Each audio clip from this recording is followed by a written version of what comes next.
Hello ವೀಕ್ಷಕರೇ, ಮಮತಾ ಫುಡೀಸ್ಗೆ ಸ್ವಾಗತ ಸುಸ್ವಾಗತ. ಇವತ್ತು ನಾವು ಕಾಜು ಪನ್ನೀರ್ ಮಸಾಲ ಮಾಡೋದು ಹೆಂಗೆ ಅಂತೇಳ್ಬಿಟ್ಟು ನೋಡೋಣ.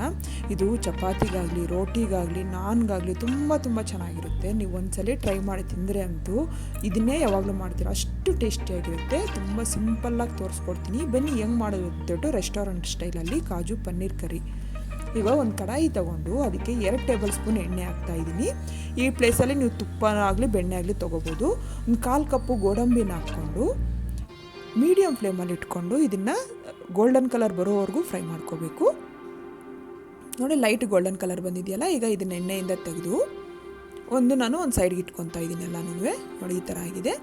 ಇವಾಗ ಅದೇ ಕಡಾಯಿಗೆ 1 ಟೀ ಸ್ಪೂನು ಜೀರಿಗೆನ ಹಾಕ್ಕೋಬೇಕು.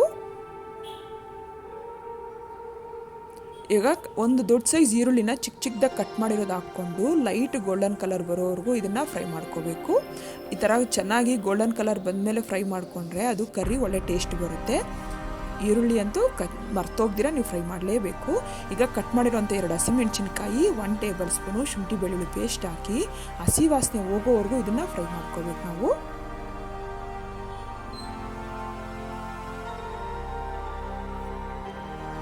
ಈ ಥರ ಎಲ್ಲ ಚೆನ್ನಾಗಿ ಫ್ರೈ ಆದಮೇಲೆ ಈಗ ಮಸಾಲೆ ಇಂಗ್ರೀಡಿಯೆಂಟ್ಸ್ ಹಾಕ್ಕೋಬೇಕು. ಇದಕ್ಕೆ 1/4 ಟೀ ಸ್ಪೂನು ಅರಿಶಿನ, 1 ಟೇಬಲ್ ಸ್ಪೂನು ಅಚ್ಚ ಖಾರದ ಪುಡಿ, 1 ಟೀ ಸ್ಪೂನು ಧನಿಯಾ ಪುಡಿ, ಅರ್ಧ ಟೀ ಸ್ಪೂನು ಗರಂ ಮಸಾಲ, ಅರ್ಧ ಟೀ ಸ್ಪೂನು ಜೀರಿಗೆ ಪುಡಿ, ರುಚಿಗೆ ಉಪ್ಪು ನೋಡ್ಕೊಂಡು ಹಾಕ್ಕೊಂಡು ಎಲ್ಲ ಚೆನ್ನಾಗಿ ಮಸಾಲೆ ಇಂಗ್ರೀಡಿಯೆಂಟ್ಸು ಅದು ಚೆನ್ನಾಗಿ ಫ್ರೈ ಆಗಬೇಕು. ಅಂದರೆ ಆಯಿಲ್ಲು ಮಸಾಲೆ ಇಂಗ್ರೀಡಿಯೆಂಟ್ಸಿಂದ ಬಿಟ್ಕೋಬೇಕು. ಅಷ್ಟವರೆಗೂ ಫ್ರೈ ಮಾಡ್ಕೊಂಡಾದ್ಮೇಲೆ ಒಂದು 2 ದೊಡ್ಡ ಟೊಮೊಟೊನ ಈ ಥರ ಪೇಸ್ಟ್ ಮಾಡ್ಕೊಂಡು, ಅಂದರೆ ಮಿಕ್ಸಿಗೆ ಹಾಕ್ಕೊಂಡು ಚೆನ್ನಾಗಿ ಪೇಸ್ಟ್ ಮಾಡ್ಕೊಂಡಿದ್ದೀನಿ. ಹಾಕ್ಬಿಟ್ಟು ಅದನ್ನು ಆಯಿಲ್ ಬಿಟ್ಕೊಳ್ಳೋವರೆಗೂ ಫ್ರೈ ಮಾಡ್ಕೋಬೇಕು. ನೋಡಿ, ಆಯಿಲೆಲ್ಲ ಸಪ್ರೇಟ್ ಆಗಿದೆಯಲ್ಲ, ಅಂದರೆ ಚೆನ್ನಾಗಿ ಟೊಮೊಟೊ ಬೆಂದಿದೆ ಅಂತೇಳ್ಬಿಟ್ಟು ಈಗ ಇದಕ್ಕೆ 2 ಟೇಬಲ್ ಸ್ಪೂನ್ ಮೊಸರು ಹಾಕ್ಬಿಟ್ಟು ಅದನ್ನು ಚೆನ್ನಾಗಿ ಮಿಕ್ಸ್ ಮಾಡಿಕೊಂಡು ಫ್ರೈ ಮಾಡ್ಕೋಬೇಕು. ಲೋ ಫ್ಲೇಮಲ್ಲಿ ಇಟ್ಕೊಂಡು ಮಾಡ್ಕೋಬೇಕು. ನೋಡಿ, ಇವಾಗ ಎಣ್ಣೆ ಎಲ್ಲ ಬಿಟ್ಕೊಂಡಾಗಿದೆಯಲ್ಲ, ಈಗ ಇದಕ್ಕೆ ಒಂದು 200 ml ಅಷ್ಟು ನೀರು ಹಾಕ್ಕೋಬೇಕು. ಹಾಕ್ಬಿಟ್ಟು ಚೆನ್ನಾಗಿ ಕುದಿಯೋಗಿ ಬಿಡಬೇಕು. ನೀರನ್ನ ಚೆನ್ನಾಗಿ ಮಿಕ್ಸ್ ಮಾಡಿಕೊಂಡು, ನೋಡಿ ನೀರು ಕುದೀತಿರೋವಾಗ ನೋಡಿ ನಾನು 200 ml ಅಷ್ಟು ಪನ್ನೀರ್ ತೊಗೊಂಡು ಅದು ಕ್ಯೂಬ್ಸ್ ಥರ ಕಟ್ ಮಾಡ್ಕೊಂಡಿದ್ದೀನಿ. ಈ ಥರ ತುಂಬ ಚಿಕ್ಕದು ಮಾಡ್ಕೊಳ್ಳೋದು ಬೇಡ, ದೊಡ್ಡದಾಗೇ ಇರಲಿ.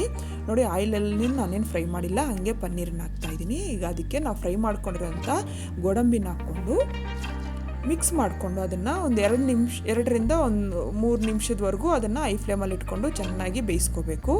ಅದು ಎಣ್ಣೆ ಮೇಲೆ ಬಿಟ್ಕೊಳುತ್ತಲ್ಲ ಅಷ್ಟವರೆಗೂ ಫ್ರೈ ಮಾಡ್ಕೋಬೇಕು ನಾವು. ಆವಾಗ ಪನ್ನೀರಿಗೆ ಮಸಾಲೆ ಇಂಗ್ರೀಡಿಯೆಂಟ್ಸ್ ಎಲ್ಲ ಚೆನ್ನಾಗಿ ಹಿಡಿದ್ಬಿಟ್ಟು ಟೇಸ್ಟು ತುಂಬ ಚೆನ್ನಾಗಾಗುತ್ತೆ. ನೋಡಿ, ಈಗ ಆಗಿದೆಯಲ್ಲ, ಎಲ್ಲ ಚೆನ್ನಾಗಿ ಬೆಂದಾಗಿದೆ. ಇವಾಗ ಇದಕ್ಕೆ 1 ಟೇಬಲ್ ಸ್ಪೂನು ಕೊತ್ತಂಬರಿ, ಮೇಯ್ನ್ ಇಂಗ್ರೀಡಿಯೆಂಟು ಕ್ರೀಮು. ನೋಡಿ, ನಾನು 1 ಟೇಬಲ್ ಸ್ಪೂನು ಕ್ರೀಮ್ ಹಾಕ್ತಾಯಿದ್ದೀನಿ. ನಿಮ್ಮ ಹತ್ರ ಕ್ರೀಮ್ ಇಲ್ಲ ಅಂದರೆ ಹಾಲು ಕಾಯಿಸಿರೋವಾಗ ಕೆನೆ ಬರುತ್ತಲ್ಲ, ಆ ಕೆನೆನ ಹಾಕ್ಕೋಬೇಕು. ಆವಾಗ ಟೇಸ್ಟ್ ತುಂಬ ಚೆನ್ನಾಗಿರುತ್ತೆ. ಹಾಕ್ಬಿಟ್ಟು ಎಲ್ಲ ಚೆನ್ನಾಗಿ ಮಿಕ್ಸ್ ಮಾಡಿಬಿಟ್ಟು ಒಂದು ಕುದಿ ಬರ್ಸ್ಕೋಬೇಕು. ನೋಡಿ, ಆಯಿಲ್ ಸಪ್ರೇಟ್ ಆಗುತ್ತಲ್ಲ, ಕ್ರೀಮೆಲ್ಲ ಹಾಕ್ಬಿಟ್ಟು ಮಿಕ್ಸ್ ಮಾಡಿದ್ಮೇಲೆ ನೋಡಿ ಅರೋಮೆಟಿಕ್ಕಾಗಿ ಎಷ್ಟು ಚೆನ್ನಾಗಿರುತ್ತೆ ಅಂದರೆ ಟೇಸ್ಟು ಅಷ್ಟು ಚೆನ್ನಾಗಿರುತ್ತೆ. ಅಷ್ಟೇ ಆಗಿದೆ. ಈಗ ಫ್ಲೇಮ್ ಆಫ್ ಮಾಡಿಕೊಂಡ್ರೆ ಆಯಿತು. ಇದನ್ನು ಚಪಾತಿ ಜೊತೆ ಆಗಲಿ ಮಕ್ಕಳು ಮಾಡಿಕೊಡ್ತಿದ್ರೆ ತುಂಬ ಚೆನ್ನಾಗಿರುತ್ತೆ. ಅಷ್ಟೇ, ನಾನು ಸರ್ವಿಂಗ್ ಪ್ಲೇಟ್ಗೆ ಸರ್ವ್ ಮಾಡ್ಕೊತಾ ಇದ್ದೀನಿ. ನೀವು ಮನೇಲಿ ಟ್ರೈ ಮಾಡ್ತೀರಲ್ವಾ? ಇಷ್ಟ ಆದರೆ ಲೈಕ್ ಮಾಡಿ, ಶೇರ್ ಮಾಡಿ, ನನ್ನ ಚಾನಲ್ಗೆ ಸಬ್ಸ್ಕ್ರೈಬ್ ಮಾಡೋದು ಮಾತ್ರ ಮರಿಬೇಡಿ. Thank you.